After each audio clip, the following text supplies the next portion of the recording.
I'm really excited here today. I have Kevin Buttigieg, my brother, mentor, chairman of Remax Malta. Kev, you've been in business for what, 27 years. 27 years. You started your first business in Malta doing real estate and letting with a small firm with 3 people. You set up your own company in 1999. And then, of course, you opened Remax 2004. You drove the business to great success, but your passion has always been sales. And today, in Strive to Thrive podcast, we want to inspire people to understand more about how they can get into the business and how they can be successful. So, can you share a bit about how you got where you are today? Basically, I've always been a hard worker. I started working, my first work days were when I was 12 years old, shoveling snow in Detroit and cutting lawns of our neighbors and delivering papers and pretty much any job I could get to make a buck. Always wanted to have my own money. And obviously, when I came to Malta and I decided on the third attempt of coming to live here, I decided to stay. I needed to do something. And I ran into real estate. One of my best friends had a real estate company who I played rugby with. And one day I did some work with him. And it all started from there. So I quickly became a partner with them. We called it RIA Letting Limited. That was in 1994. Quickly became one of the top letting agents.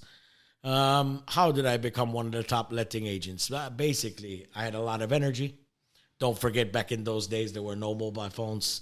There were no websites. It was all about socializing, which I've become an expert at over the years, even though I can't handle it too much anymore in my old age. But going around looking for clients, hunting down clients, and working. I mean, the key to success in the real estate industry is to become the guru of what you're doing. In that case, whenever a client would phone me, don't forget, I didn't even have a real estate program back in those days. I used to go by papers and books and have all the properties memorized in my head, who I can phone and who I can't phone and whatever. So it was a total different ballgame. Letting was obviously not as big as it is today, but we quickly competed with the top people who had been in the business for many years, made good relationships with our clients, took care of our clients, always followed up with our clients, kept in touch with our clients, and kept pushing forward. I mean, I believe it's all about being available for your clients, always in a position to help them whenever you need. For me, back in those days, there were no hours. So my work day was whenever time I woke up until whenever I went to bed, because basically I was working 24/7 and enjoying it, because that's the important thing, I think, is you find a job that you really like, and this is what I know, and it's the only thing I know. So for me, I believe real estate was meant for me. Going back to what you said, there was non-digital time, it was papers, it was top of your mind. I mean, mobile phones probably didn't have any no directories. No. Have the principles changed of the business aspect of following up, being in contact? No, the basics are still there. Okay, so digitalization just made life a bit easier. Mobile phones made, imagine when I used to go in to show 6 apartments. If an owner out of those 6 apartments, and I didn't have the keys, was running late by 15, 20, 30 minutes, they couldn't phone me, So you either waited, and you probably gave them 15, 20 minutes sitting out there trying to have a conversation with your client to keep him occupied. And then if they don't show up, you just move on, or even in your case, sometimes I would schedule 6 appointments and I would rent the second apartment I show. So the other 4, I used to have to figure out how I'm going to phone the owners to tell them not to bother coming because the client rented. 50% of those owners would have left their house already and they don't have a mobile phone. So it wasn't as easy as it is today. Today, everything's just a touch on your phone and you're good. But I mean, I guess that's what made it so interesting. You know, I mean, we used to fight hard. Time was of essence at the time. Even time is of essence here. But no, the basics haven't changed. The basics of making good relationships with the owners. That's one thing that I really excelled in. Is I felt that the owners, they loved me renting their properties. They loved me always on the ball, always chasing, always making sure everything's good, finding them good tenants, and having great relationships with them. And that's what really helped my business, is the relationship I had with all my clients. You pointed out 3 things that you did consistently and kept you in the game, and they were main pillars of the way you ran your business. What would they be? Well, the main thing that I always did is I always gave my 110% effort with every single client that I had to try and find them exactly what they were looking for. Some clients were difficult back in those days. There were certain nationalities back in those days where Maltese landlords didn't accept, and I used to do my utmost, even though they were very difficult clients and the other agents wouldn't do business with them. I would still do my best to try and help them, because at the end of the day, they're human beings, and you can't judge a nation or a couple nations because there's a few bad ones that everybody is bad. I always had in the back of my head knowing what's the best properties on the market. Like I said, good relationships with the landlords. And I guess one of the best things that I was always, wherever there was a party, wherever there was an event, wherever there was something going on, you found Kevin there mingling. I wasn't shy to pass around my card. I wasn't shy to speak. You know, I would hear through the grapevine. Like I said, there was no digital, there's no websites.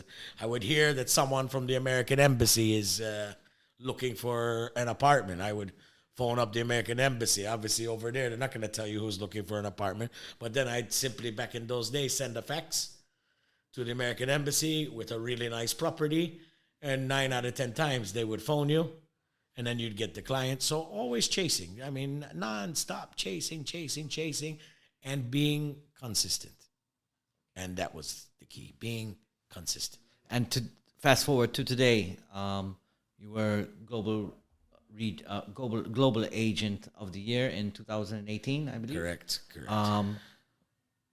What did you do? I mean, obviously back then it was less digital. Today, if you were to say there was anything that you did that drove you to become number one in the world of Remax, what was it? Well, I found my niche. And my niche is commercial property and ROIs, yields, and upmarket property. And I concentrate on those. So obviously I get a lot of leads as number one, being the chairman of Remax, and number two, being who I am and knowing people and being involved in lots of different events and stuff. And I pass those leads on, because I don't give justice to the client by trying to take them around on an area which I don't understand. So you believe niche? I believe finding a niche and specializing is niche very important. And specializing or becoming a guru in a certain area, there are many ways to skin this cat.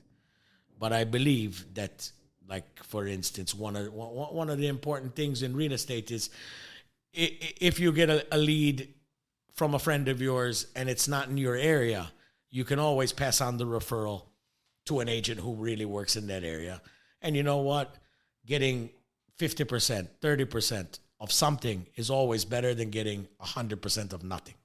Because more than likely, if you don't know the market and you're going to try just because the client has a reasonable budget, you're going to go knocking on doors, and you're going to waste a lot of your own time instead of concentrating on what you do best and let the people who are in that area do what they do best. And obviously you get a piece of cake, and vice versa. They might pass you on a lead, which is in your area. But no, I definitely believe that it's niche markets. You need to be guru, choose a couple areas, choose a type of property you want to work on, and you know what? Love that, and take it as it's your own. So when you wake up in the morning and you look in the mirror and you look at yourself and you smile and you're happy to go to work that day, and that's where you want to be. The day you're not happy to go to work is the day you start looking to find something else to do. I've heard you speak many times, and I'm going to ask you a question, and you know what I'm talking about. Have you ever walked away from a deal when you knew you could have had it, but you told the client, don't go for it? Yes. Actually, one of my biggest clients today. There was a specific problem with the contract. It didn't look like a big deal, but for me, it was a big deal. The client was being convinced by the notary and the lawyer in the room at that time. I asked if I can speak to the client, and I went outside with him, and I basically told him, listen, if you're gonna go ahead and buy it, don't come to me with any of the problems afterwards. My advice: walk away. It can be fixed, but you don't sign anything now. And to be honest with you, a month and a half later, that same client bought that property, but for 550,000 euros less. Okay, because of the problem. But I can tell you there were many times where there's something wrong with the information wasn't correct. The owner didn't give us the right information. And I just would honestly tell the client what I would do. And then I leave the commercial decision up to him. Because at the end of the day, it's their commercial decision. Now, I can guide them. I can inform them what I think. And that's it. You know, it's not the first time that a client or a friend of mine phones me and they would have saw a property with another agency. And he tells me, look, I've got this property. It's this. And it's not the first time I tell him, listen, let me come and see it, so I can give you my advice better, because if I didn't see the property. But sometimes I would know what the property is. I would know, and I would just tell him straight up, buy it. There are times where I tell him, listen, I'd be careful there. So you're saying honesty is a key to, keeping clients, but also of doing business. It's a pure value of yours. Well, if you stick by the book and you are an agent with integrity, and you carry on, your lifespan in the business can be forever. If you're going to be one of these agents who's so desperate to close a deal, will say anything to close a deal, your lifespan would not last very long in this business. Whether you're in letting or whether you're in sales, it doesn't. So, talking to my audience, if there were 3 things that you could tell my audience on how to be a success in real estate, what would they be? 1, 2, 3. Success in real estate is, number one, get yourself prepared that you need to work beyond a normal job of 9 to 5. You can take your time off, but be prepared, and you need to put your efforts in, and you need to work on time management. To be honest, I've been in the business for 27 years, and I still haven't figured out the time management thing yet. So, I keep trying. I keep buying these gadgets, but I can't get it. So, but I make up for it with extra effort. But yes, if you've got good time management, you can do really well. Educate yourself. Get to know what's happening out there. Okay, we're doing the licensing now, which is a great thing. And next year the agents will start working with the license, which is good stuff. But be knowledgeable. Know what you're talking about. Be prepared. Be always prepared. And when you start in this business, the biggest thing is to follow up with your clients. Follow up with your landlords or your sellers, and follow up with your own clients. And make sure that you don't leave a stone unturned. Because out there, keep in mind, when someone is looking for a house, almost 100% of the time, they're going to find a house. Whether it's with you or someone else, that's entirely up to you. But if you prepare yourself, you could be that person. Okay, Kev, thanks a lot for being on Strive to Thrive podcast. Cheers, mate.